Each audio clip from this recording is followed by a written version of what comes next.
Assalamualaikum warahmatullahi wabarakatuh dan selamat pagi semua. Baiklah, kita teruskan dengan kuliah kita yang kelima. So, untuk kuliah hari ini kita akan sambung dalam topik yang kedua, sambungan daripada minggu lepas.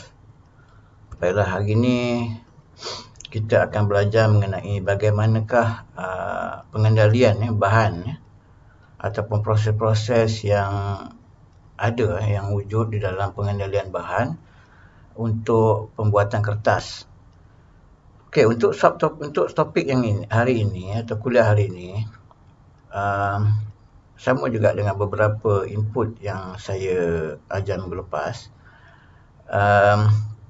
Ada setengahnya ulang kaji lah daripada apa yang kamu belajar masa semester 3 kalau tak silap saya, iaitu dalam subjek wood composite.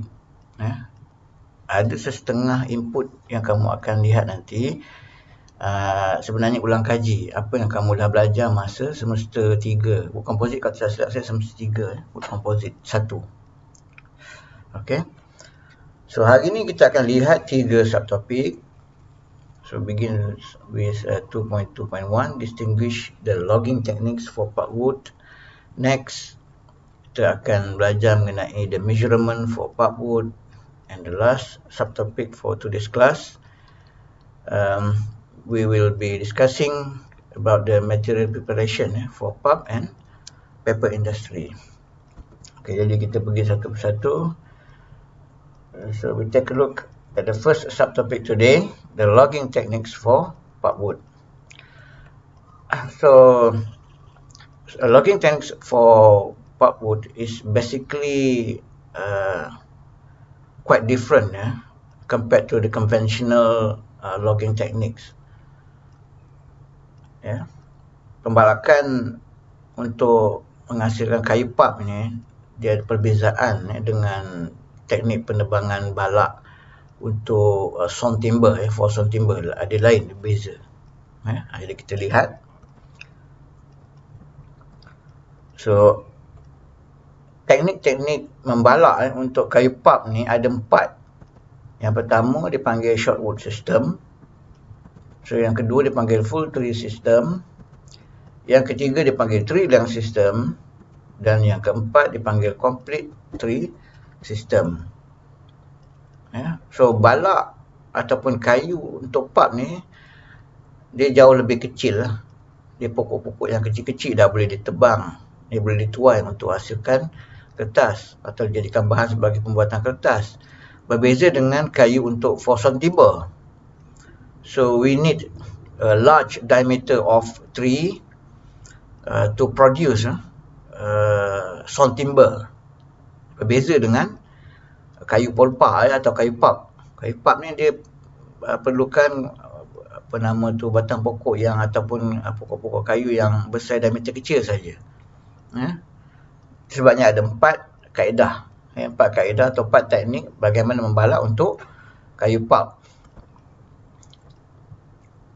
Baiklah, kita lihat yang pertama, shortwood system.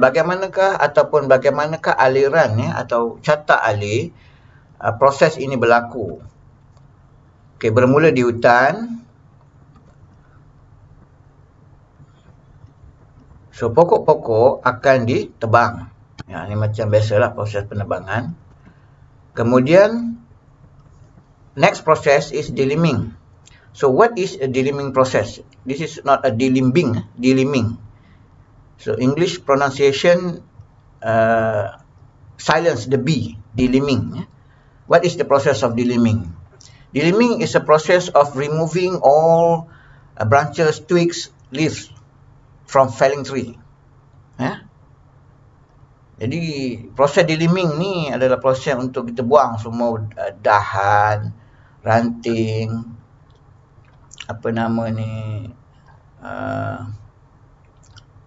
daun dan sebagainya, buah-buahan dan sebagainya. Yang kita tinggalkan cuma batang saja. Kemudian selepas proses delimbing, so the next process is cutting into prescribed length.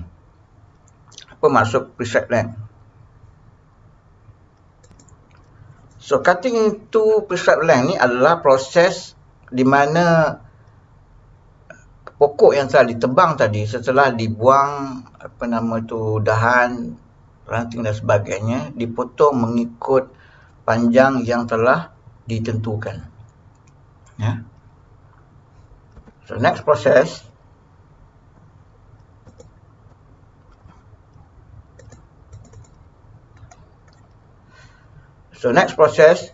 is log piling.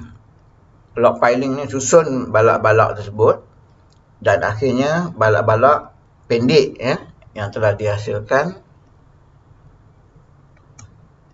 akan dihantar ke tepi jalan untuk dibawa keluar daripada kawasan hutan. Okey, ini semua adalah proses untuk sistem shortwood ataupun kayu balak-balak pendek. Right? Jadi kita lihat sistem yang kedua atau teknik yang kedua dipanggil sebagai full tree system.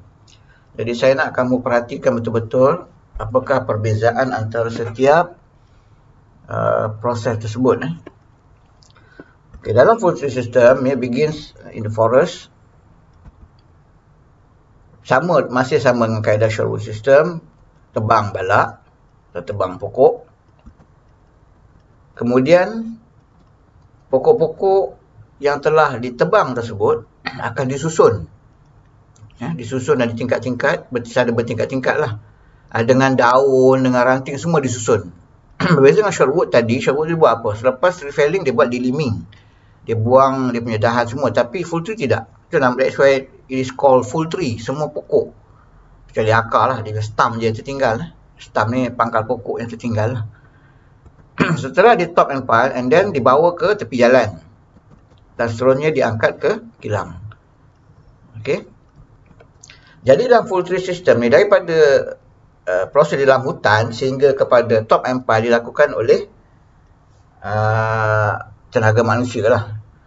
Yang manakala daripada proses daripada kawasan simpanan balak yang sementara hingga ke mill menggunakan jentera.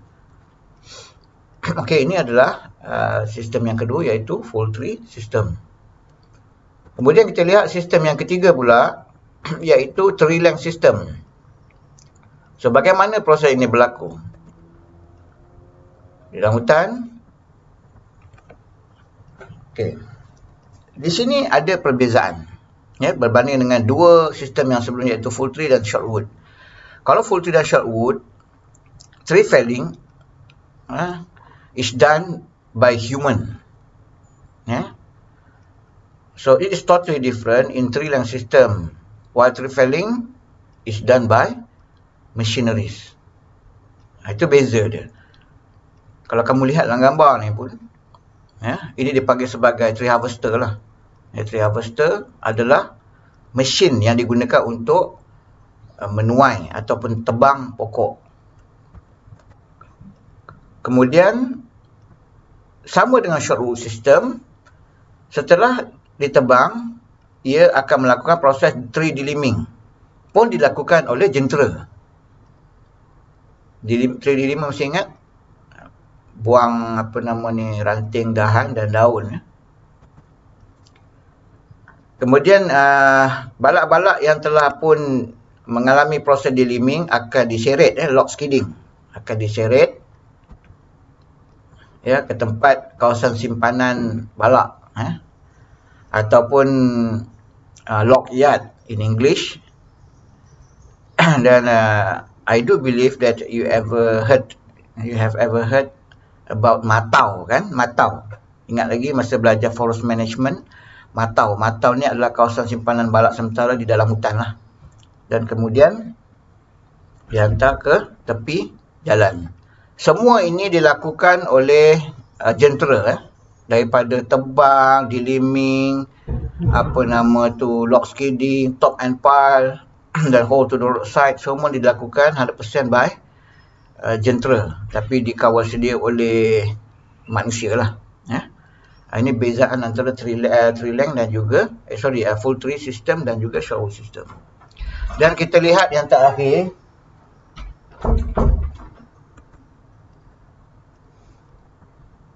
complete tree system. So, bagaimanakah proses ini berlaku? Ini memang totally different lah kalau kita compare dengan 3 lagi. 3 yang sebelum ni. Sangat-sangat berbeza. So, complete tree system ni adalah satu sistem di mana proses menghasilkan bahan mentah untuk industri pembuatan kertas. Pokok-pokok di dalam hutan akan ditebang, kemudian akan terus dilakukan proses chipping. Chipping chipping ni adalah satu proses menukar daripada balak kepada bentuk chip lah, pada bentuk serpai. Tu. Okey, dan serpai yang terhasil ini akan dilonggok di tepi jalan sebegitu. Di kawasan Matau jugalah. Maksudnya sekarang ni, proses ni terus dihasilkan chip. Untuk teknik yang pertama, teknik yang kedua dan teknik yang ketiga, apa yang saya tunjukkan tadi adalah, itu adalah peringkat semasa semuanya berada di dalam hutan ataupun di tepi jalan atau pinggiran hutan. Sebelum dibawa ke kilang. Di kilang nanti baru di-convert kepada bentuk chip. Tetapi dalam sistem complete tree ini, chip itu dihasilkan di dalam hutan. Masa tebang pokok, kemudian buat proses chipping and then dapat hasil wood chip. Wood chip tersebut terus disusun di tepi jalan. Kemudian dihantar ke kilang. Ini sistem yang keempat ni. It's totally different compared the previous tree system. Ini sangat berbeza. Proses penghasilan chip tu di dalam hutan. Kalau yang 3 proses sebelum ni, penghasilan wood chip itu dibuat di kilang. Dibuat di kilang. Maknanya balak yang dihantar ke kilang, kemudian baru di-convert kepada chip. Baiklah. Itu adalah 4 teknik bagaimana pembalakan yang dilakukan untuk menghasilkan kayu pulp. Sekarang ni kita lihat bagaimanakah pengukuran kayu pulp. Kalau untuk pengukuran konvensional log untuk sawn timber, dia ada lain. Iaitu kalau kamu masih ingatlah pengiraan untuk mengira sipadu dia. Sebenarnya ini sipadu yang mengira sipadu.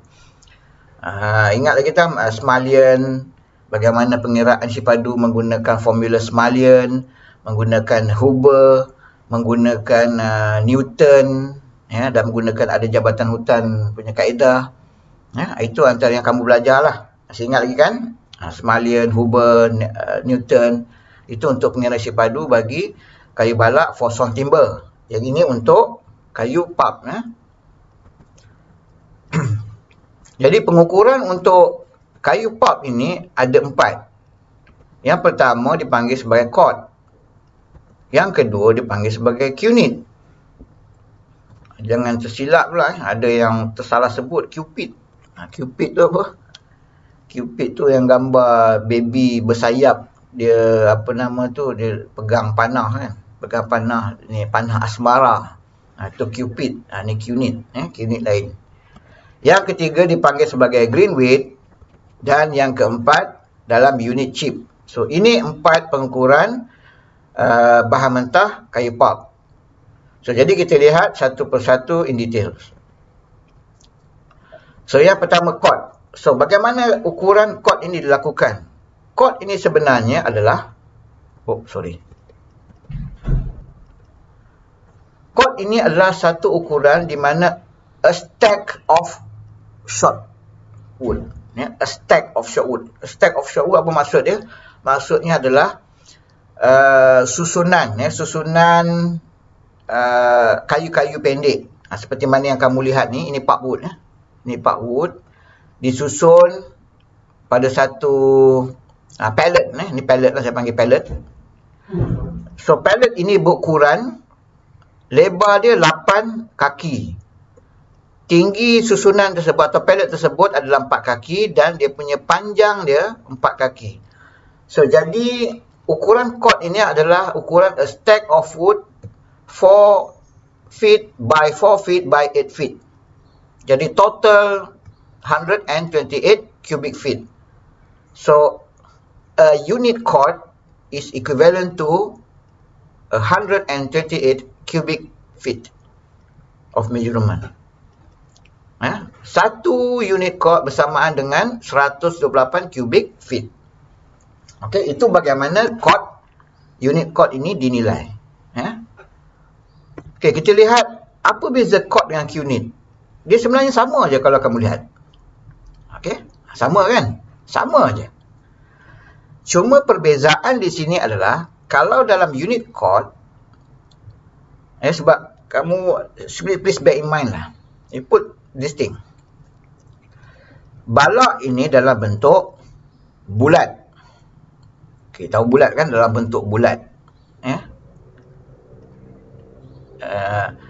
Bila disusun sebegini rupa dalam satu stack atau satu susunan, so ia akan meninggalkan ruang-ruang kosong di antara susunan balak-balak tersebut.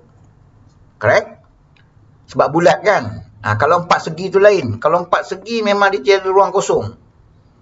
Sekarang ni dia bulat. Jadi bila disusun, very simple thing lah. You ambil pensil, you susun rapat-rapat pensil. Kamu tengok, mesti ada ruang kosong. Seperti yang ini. Dia panggil airspace between locks.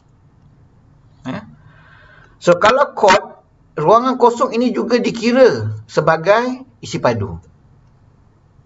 Sedangkan ini adalah cuma ruang angin yang tiada apa-apa, kosong. So dalam Q-Knit, dalam ukuran untuk Q-Knit ini is much more accurate because it remove all the airspaces in its calculation. Maksudnya dibuang semua ruangan kosong ini. Dia tidak akan ambil. So that is why ukuran bagi Q-Knit adalah 100 cubic feet. Dengan assumption it is free air space. Berbeza dengan ni, berbeza dengan apa nama tu, cord. Kalau cord ini ruangan udara pun dikira, tetapi tidak Q-Knit. That is why ukuran dia lebih kecil berbanding dengan cord. 128 is not accurate because it puts all air spaces into consideration for its calculation, but not the Q-Knit. Q-Knit dia abaikan. Lagi tepat lah. Baiklah, kita lihat yang seterusnya, iaitu grain weight. So grain weight ni lagi simple. Very simple. Jadi bagaimana kiraan grain weight ini dibuat? Jadi kita nak dapatkan berat pulpwood ini adalah A tolak B. Okey, ini formula ni saya buat sendiri. Ini untuk mudahkan kamu faham lah. Bukan saya create formula ni, tapi untuk lebih mudah kamu faham. So grain weight ini adalah berat apa nama tu, haulage. Haulage ni lori pengangkut kayu-kayu balak lah. Daripada hutan campur dengan pulpwood. Dia bawa daripada tepi jalan tadi tu. Kemudian dibawa ke kilang, kilang menghasilkan pulp. Kemudian ditimbang. Timbang lori dengan apa nama tu, balak-balak sekali ditimbang. Okay, tu A. Kemudian bila semua balak-balak telah dia unloaded, dimuat turun, jadi kosong lah. So, kemudian lori tersebut ditimbang sekali lagi untuk mendapatkan berat lori sahaja. Jadi the very simple calculation, berat lori dan juga pulpwood tolak dengan berat lori saja. Jadi dapatlah berapa isi padu pulpwood yang dihantar ke kilang. This is very simple. Dan yang terakhir, pengukuran yang tadi dipanggil sebagai unit chip. So macam mana unit chip ni? So unit chip ini, kita tengok dulu video.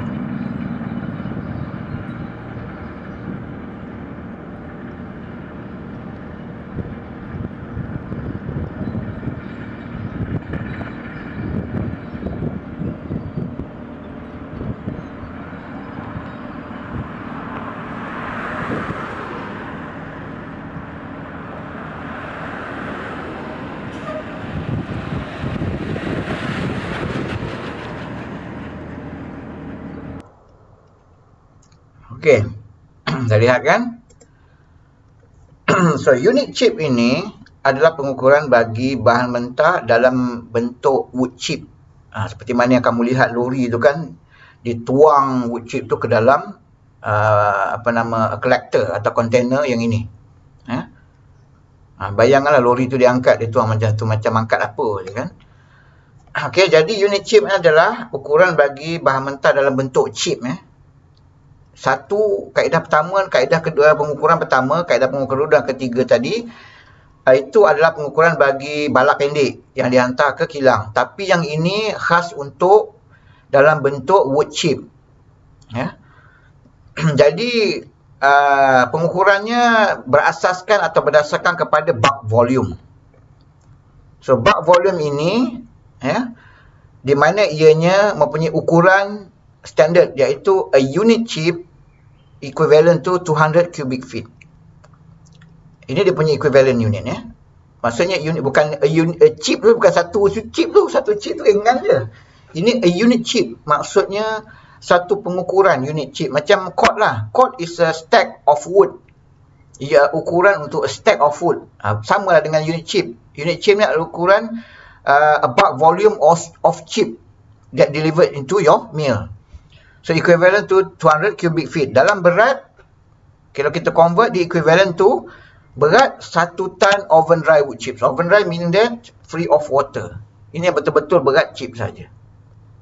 Okey, ini adalah pengukuran bahan mentah dalam bentuk wood chip yang dihantar ke kilang Berbeza dengan 1, 2 dan 3. 1, 2 dan 3 tadi itu kaedah pengukuran untuk balak-balak pendek.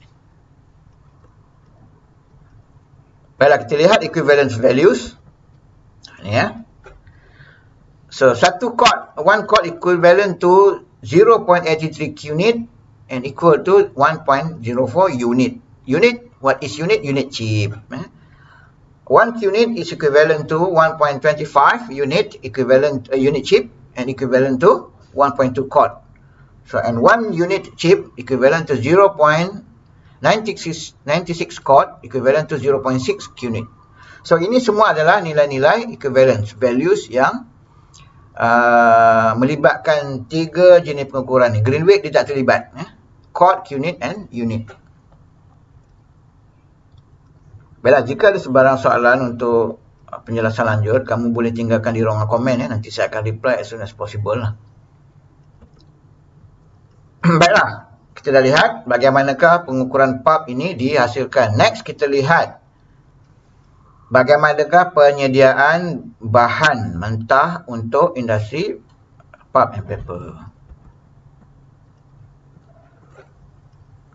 Baiklah, ini adalah typical flow of wood chips preparation. Bagaimanakah untuk menghasilkan chip. Kalau datang dalam bentuk wood chip tu dah senang cerita, habis cerita dah. Terus proses je. So sekarang ni kalau kamu menggunakan teknik pembalakan 1, 2 dan 3, short wood system, full tree system, entry length system. Kalau chip tu lain full chipping tu lain. Tu sebab tu dalam bentuk chip. Pengukuran yang pertama, 2 dan 3 yang datang ke kilang. Jadi ini adalah proses-proses yang kamu kena buat.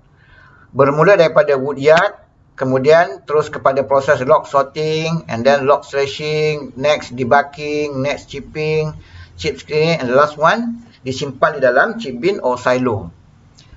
Okey, ada setengah balak daripada wood yard dia akan bypass log sorting dan log threshing, dia akan terus kepada proses debugging. Manakala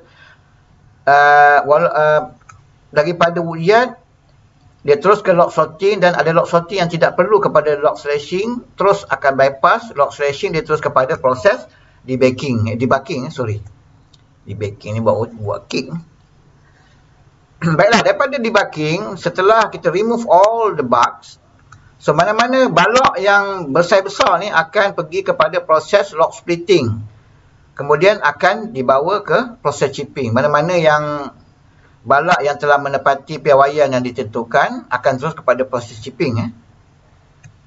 Okey, daripada proses chipping kemudian dilakukan chip screening. Chip screening pengelapisan chip.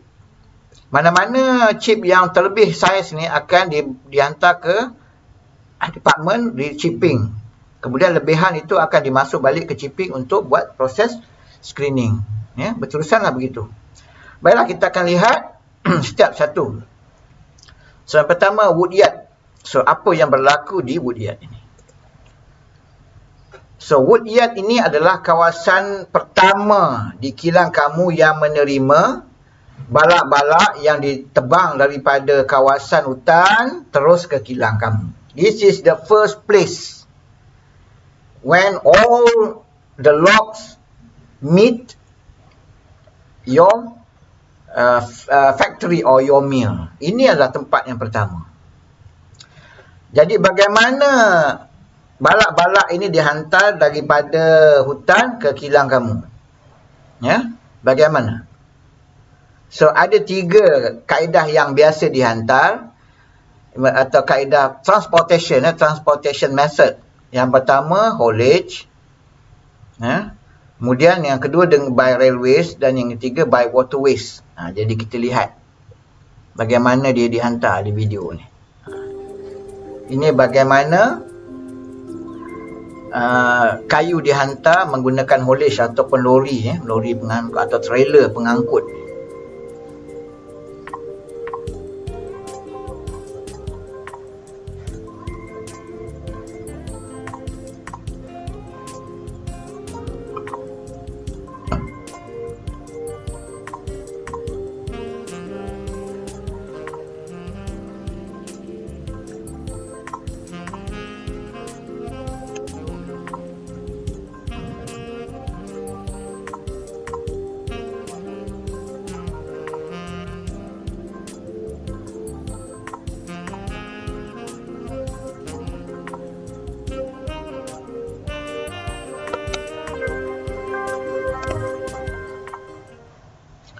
Okay, kemudian kita lihat bagaimana balak-balak tersebut dihantar menggunakan railways.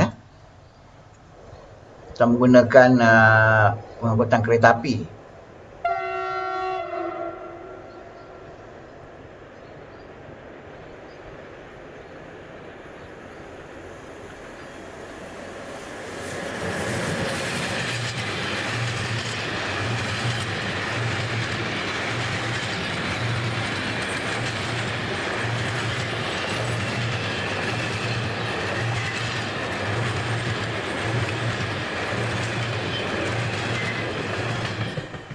Okay, kalau macam di Sabah ni rasa tak ada tak ada pengangkutan pengangkutan kayu-kayu balak ni menggunakan kaedah railways ya. Tetapi di Semenanjung ada. Biasaannya daripada Kelantan ke KL mereka menggunakan railways. Ya. Saya biasa tengoklah dulu saya berulang-alik bekerja daripada Kampung Baru KL ke Shah Alam, Politeknik Shah Alam. Saya pernah berulang menggunakan komuter. Selalu saya tengok di stesen kereta api KL tu adanya car ataupun bukan kereta tapi gerabak kereta api daripada Kelantan dia singgah membawa kayu balak. Okey, dan bagaimana pula kita kayu-kayu balak ini dibawa menggunakan air ni. Dipanggil large barge atau tongkang besar.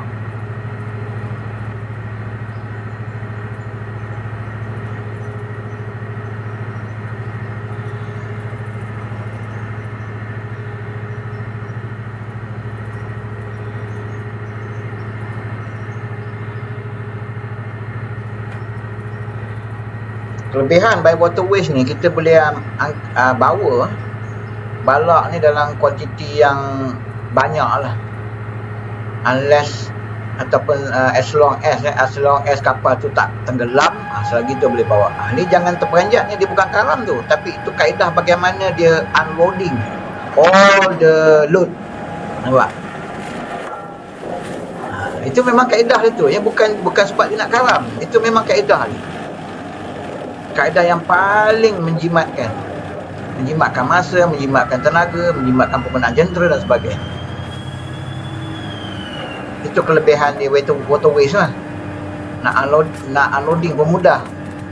Kalau haulage dengan railways ni kita kena gunakan crane untuk unloading Bukan karam. Saya ingat waktu tengok video ni, karam ke kapal ni? Tidak, bukan. Dia bukan karam. Tapi dia, itu cara bagaimana dia nak unloading all the load.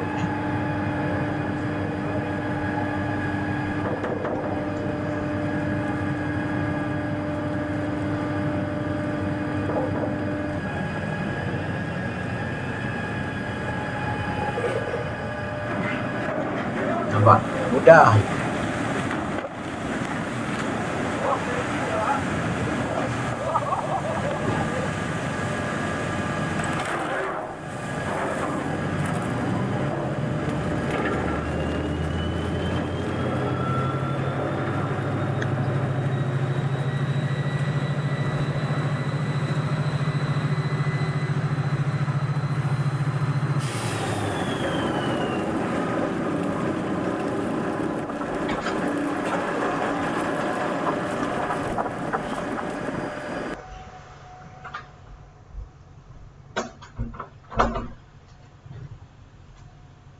Baiklah, kamu dah lihat video-video yang berkaitan the transportation of pulpwood. Jadi itu adalah kaedah bagaimana balak-balak daripada hutan dihantar ke kilang. Jadi di kilang di mana di mana tempat penerimaan. So tempat penerimaan yang pertama di kilang kamu dipanggil woodyard. So kalau balak itu dihantar menggunakan haulage dan juga railways, so proses-proses unloading akan menggunakan front end loader, sejenis jentera yang telah dimodified dia punya scrap dia, penyodok depan ni ditukar kepada bentuk grapple, dia panggil grapple, pemegang begitu. Itu dipanggil sebagai front end loader. Manakala jika kalau yang kamu lihat tadi dia unloading dengan kaedah begitu, tapi ada setengah barge, tongkang dia tidak boleh unloading all the logs with the same techniques. Boleh buat karam. Ini kapal tu memang khas. Jadi ianya menggunakan overhead crane. Sebelum tu saya tunjukkan bagaimanakah front end loader ini bekerja. Ini kalau menggunakan haulage dan railways.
Okey, dan kita lihat pula bagaimanakah overhead bekerja, overhead crane bekerja.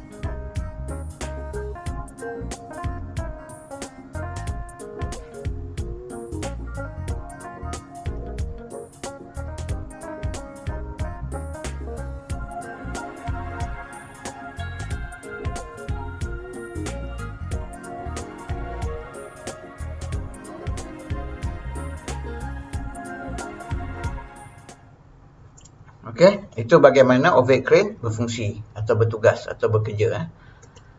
Kemudian kita lihat, okey, sebelum tu ada sedikit gambar. So, jika kalau kamu lihat macam tadi, yang waterways tu kan, bagaimana dia unloading all the logs into the lake surface atau water surfaces. So, bila dalam keadaan berterabur macam itu, so kebiasaannya tempat unloading bagi balak-balak yang diangkut menggunakan apa nama tu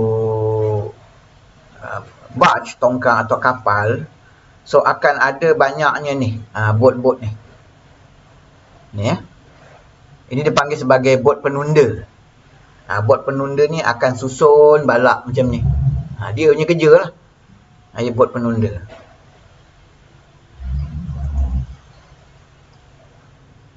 Okey, kita lihat proses yang seterusnya iaitu proses log sorting. So, log sorting ini adalah satu proses di mana balak-balak ini akan dipilih mengikut spesies, kualiti, saiz, kegunaan akhir dan juga destinasi. Jadi, ianya dilakukan sama ada di darat ataupun di dalam atas air. Balak log sorting ini dilakukan sama ada di darat ataupun pada permukaan air. Okey, ini di atas darat dan ini di atas permukaan air. Ini kalau dihantar melalui barge tadilah.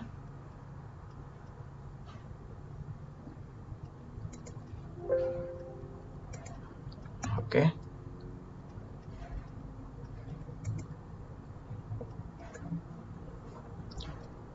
Baik. Proses yang seterusnya adalah log slashing. So, apa proses log slashing ni?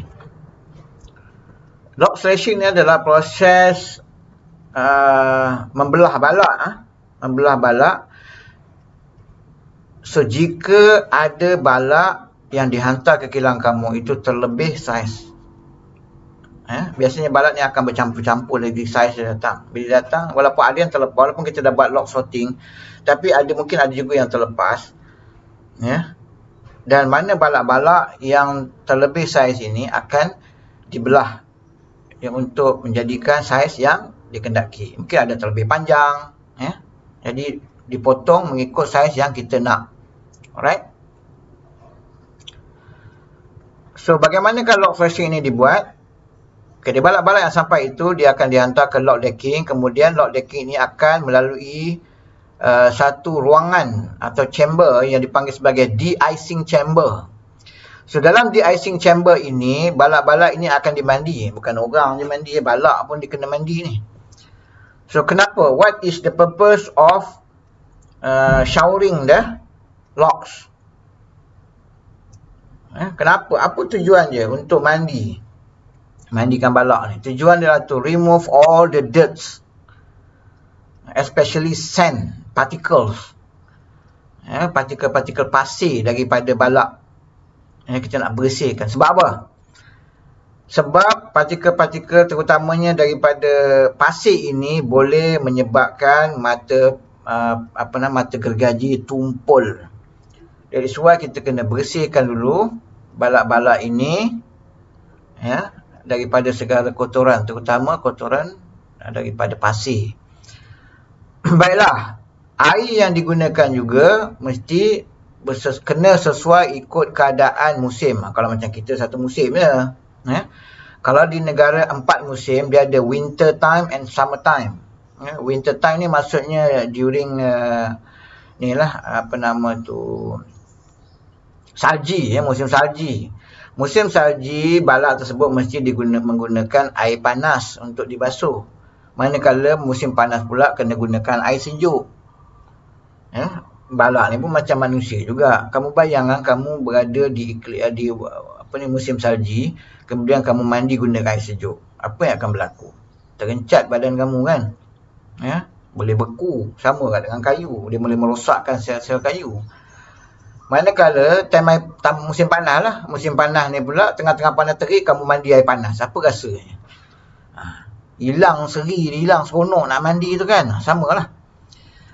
Baiklah, setelah dibasuh, kemudian mana-mana pulpwood yang accepted akan terus kepada proses debugging.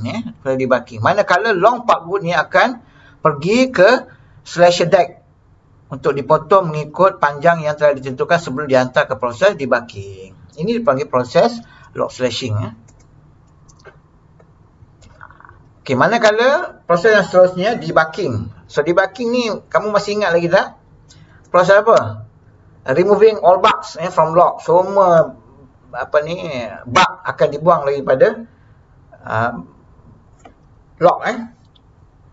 Sama jugalah. Apa tujuan kita buang bug ni? Sebab mungkin di dalam bug ni ada kandungan silika atau pasir.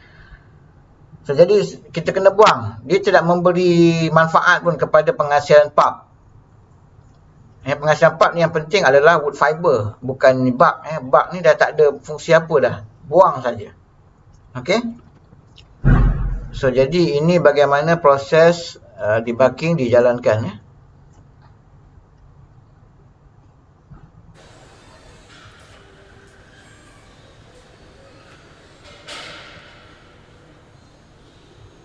Got it.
Okey.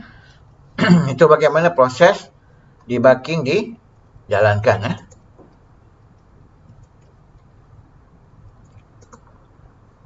Jadi ini adalah jenis-jenis debugger yang biasa digunakan untuk pulpwood. Iaitu yang pertama dipanggil razorhead debugger. Macam nenas tu kan, mata-mata tu. Kemudian yang kedua knife ring debugger. Dan yang ketiga rotary drum debugger. Okey, kita tengok ada video tak ni.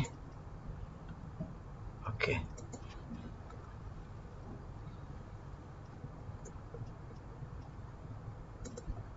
Okey, ini bagaimana knife ring debugger berfungsi ya. Kita lihat.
Okey. Yang rotor head tadi video sebelum ni kan. Itu rotor head Kemudian kita lihat bagaimanakah rotary drum debugger ini berfungsi.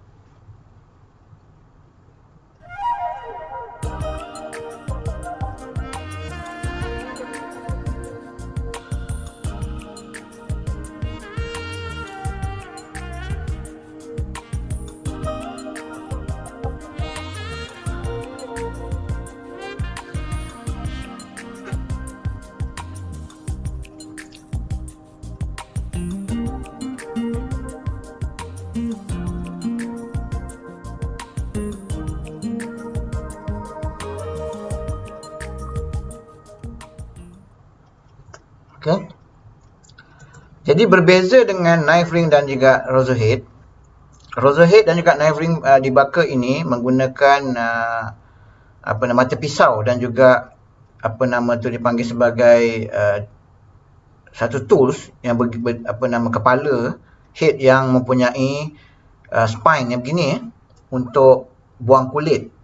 Tetapi rotary drum debugger punya proses is totally different. Bagaimana dia tidak menggunakan sebarang pisau ataupun any tools untuk kupas. Dia gunakan apa? Dia hanya menggunakan the friction force between logs yang diguling-gulingkan dalam drum debugger tersebut.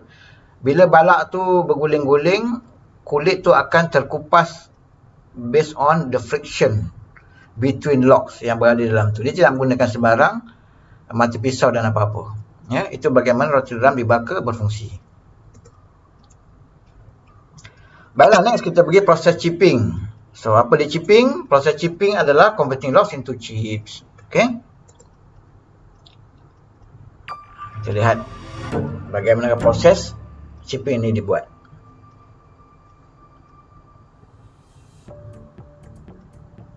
The main objective of a chipping line is to produce an adequate amount of chips with uniform quality and sufficient cleanliness. Chipper infeed depends on the chipper type. Typically, Andritz lines are equipped with horizontal fed chippers to get the best possible chip quality.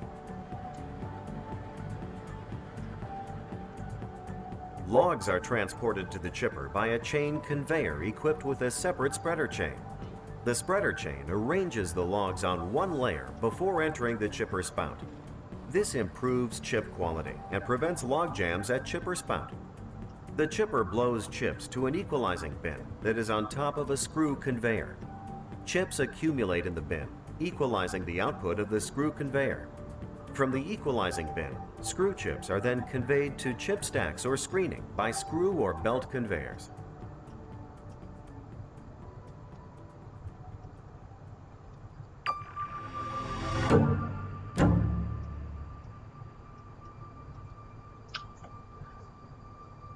Okey, jadi kamu dah lihat bagaimanakah proses menukarkan kayu balak kepada bentuk wood chips. Baiklah. So, ideal wood chip yang kita nak adalah 20 mm panjang dan 4 hingga 5 mm thick. Tetapi untuk pulping, ukuran yang kita nak ataupun ukuran yang dikendaki adalah antara 10 hingga 30 mm panjang dan 3 hingga 6 mm tebal. Itu adalah untuk pulping. So, ini adalah schematic drawing untuk menunjukkan bagaimana balak itu. Balak itu dimasukkan ke dalam ataupun dihantar kepada pisau-pisau pemotong, a series of knife ini.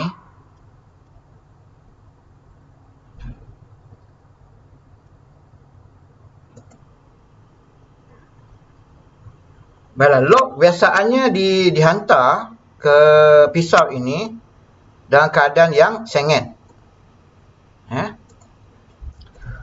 So, sudut sengit yang ideal adalah antara 30 hingga 40 degree. So, kenapa? Soalannya, kenapa sudut itu mesti antara 30 hingga 40? Jawapannya adalah untuk menghasilkan wood chip yang mempunyai saiz yang sama. Ya. So di sini kalau kamu lihat suction angle, ini sebenarnya adalah suction angle. Suction angle ini yang akan menentukan panjang chip. Panjang yang sama lah. Okay, next kita pergi chip screening. Penapisan chip. Jadi apa fungsi ataupun apa yang berlaku pada proses chip screening? So di sini adalah atau chip screening adalah satu sistem ya untuk mengasingkan ataupun mengklasifikasikan jenis-jenis chip. Sebab chip yang terhasil walaupun secara idealnya kita hendak menghasilkan chip yang sama. Ya. Tetapi ada juga chip yang mungkin oversize. That's why kita kena buat proses screening. So kenapa proses screening ini penting? So kenapa proses screening ini penting? Ya. Kejap lagi saya akan beri jawapan. Kita lihat dahulu bagaimanakah proses chip screening ini dilakukan.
Yang ini oversize chip ya. Yang ini oversize chip, ini yang accepted chip.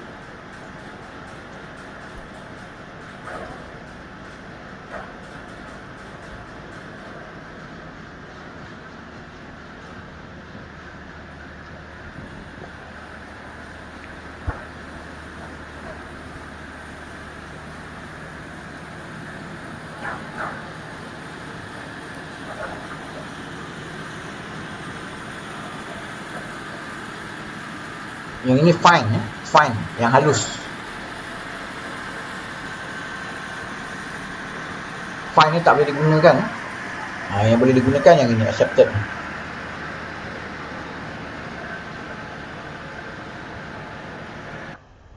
Okay.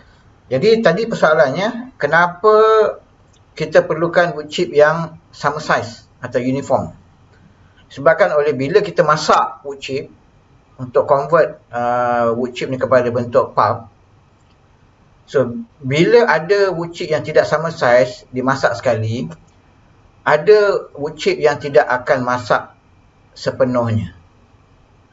Jadi tidak dapat menghasilkan pulp dengan baik lah. Itu sebabnya kenapa kita perlukan wood chip yang sama saiz. Okay. Ini yang saya katakan tadi. Itu tadi video dia. So, ringkasan daripada video itu, wood chip itu dihantar pada chip screener. Kemudian ada 3 jenis tadi kan, kamu lihat. Satu oversize, yang kedua accepted dan fine. Oversize ni akan dihantar ke rechipping. Kemudian mana yang accepted akan dihantar kepada chip silo, manakala yang fine ni akan dihantar terus ke boiler untuk dibakar. Kenapa? Apa tujuan dihantar ke boiler? Boiler ni adalah sumber tenaga bagi menjalankan operasi kilang. Kalau kilang gunakan electricity 100% bankrupt. Acceptor tak perlu pening lah. Acceptor dihantar terus ke chip silo. Manakala yang fine campur dengan bak akan dihantar ke boiler untuk dibakar bagi menghasilkan tenaga. Okey.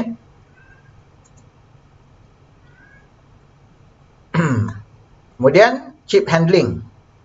Pengendalian chip yang telah dihasilkan daripada chip screening. Kita lihat dulu bagaimanakah pengangkutan chip. So, kita lihat dahulu within area mill, di dalam kawasan kilang.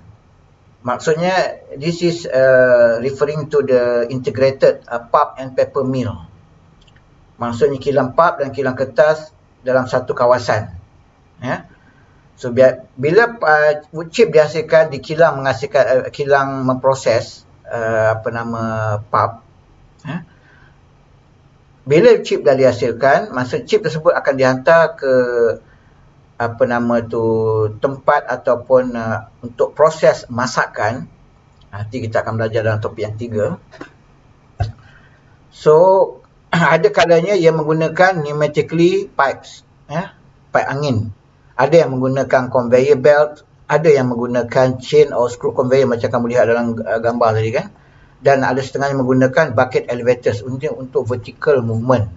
Dia bergerak ke atas, ke atas begini. Ni kan bucket chip ni maksudnya bergerak ke atas gitu. Okey. Manakala kilang yang tiada, yang non-integrated, kilang yang tiada proses awalan untuk menghasilkan chip ataupun balak, ianya diangkut sama ada menggunakan truck, haulage ataupun tongkang melalui air ataupun melalui darat menggunakan rails. Haulage dan rails ni pengangkutan menggunakan kaedah ataupun diangkut melalui darat. Bus, tongkang melalui air. Okey. Ini bagaimanakah pengangkutan chip dibuat, ya. Masih lagi chip handling. So, dan terakhir adalah chip storage. Bagaimanakah chip tu disimpan? Ada dua kaedah. Yang pertama dipanggil sebagai outside storage, simpanan di luar. Dan satu lagi dipanggil chip bin, silo, simpanan di dalam silo. Chip bin silo ni tak ada masalah sebab dia tersimpan di dalam. Yang mengundang masalah adalah outside storage. Jadi kita lihat. Apa kelebihan dan kekurangan simpanan di luar ni? Kita lihat dahulu kelebihan. Kelebihan dia satu saja, iaitu large inventories can be maintained. Maksudnya kamu boleh susun seluas kawasan yang ada, seluas itu kamu boleh simpan wood chip. Tetapi ini yang kita perlu lihat. Sebelum tu kita lihat dulu video.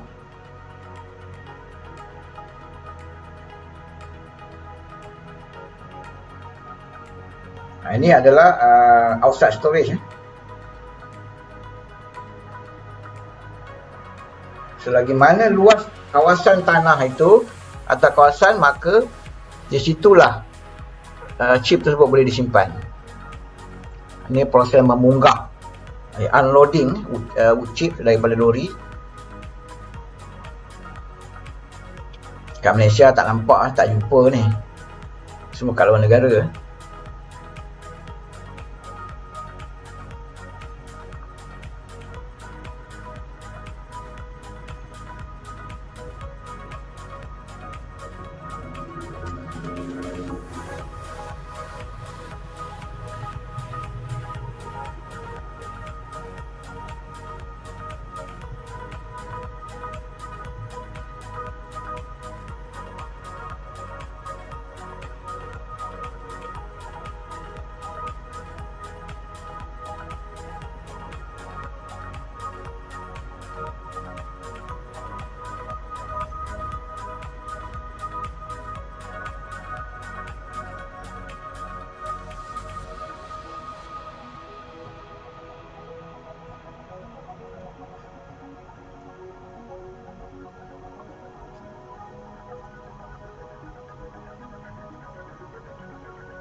Baiklah, itu kelebihan kelebihan outside storage. Yang kita nak lihat ini, dia punya kekurangan. Yang pertama, it says that blowing of fines from the pile and airborne contamination of the surface chips. Jadi biasanya wood chip ini ada terdapat fines ataupun partikel-partikel halus yang bersama-sama dengan wood chip ini. Bila angin bertiup, maka partikel-partikel halus ini akan berterbangan. Seterusnya dia akan mencemar permukaan wood chip. Jadi saya pernah pergi dahulu satu kilang pembuatan MDF. Buatan MDF pun lebih kurang sama dia punya proses awalan dia tu dengan masih kertas. Bila saya lalu di kawasan penyimpanan wood chip ni di luar outside storage, mata saya jadi pedih. Mata saya jadi sangat pedih. Pedih disebabkan apa? Oleh fine particles yang ditiup oleh angin. Yang ada pada permukaan wood chip. Ini kekurangan yang pertama. Yang kedua, 1% of wood losses every month due to respiration, chemical reaction and microorganisms activity.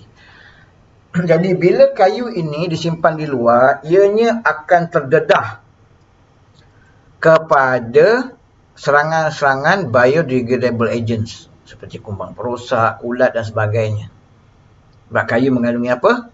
Mengandungi selulus, makanan kepada perosak-perosak ini. Jadi dianggapkan 1% tiap bulan. 1% ni jangan anggap kecil. Cuba kamu fikir 1% daripada 1 tan.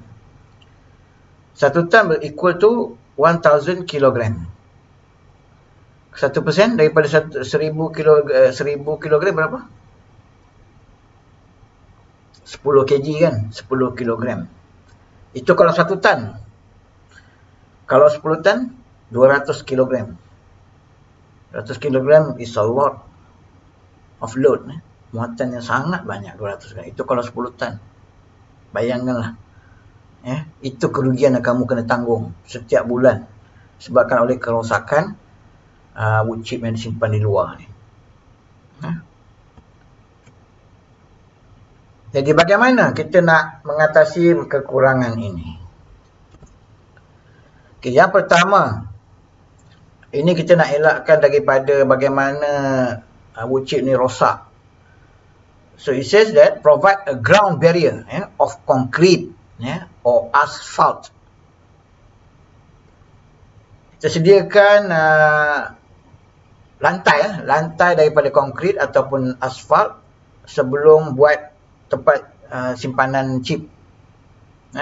Satu, untuk mengelakkan daripada chip tersebut ada direct contact with ground, yang mana ianya mudah untuk diakses oleh biodegradable agents. Macam kamu letak dari atas tanah lah kan, kayu ni akan mudah rosak sebab biodegradable agent ni banyak dalam tanah. Okay. Baiklah, itu kaedah bagaimana kamu nak atasi. Kemudian yang kedua, untuk mengelakkan daripada chip ni rosak, kita perlu practice the FIFO. What is FIFO? A system of first in first out. Maksudnya mana yang masuk dahulu, itu yang kena keluar dahulu. Dia tak boleh last in first out. Jahanam chip tu.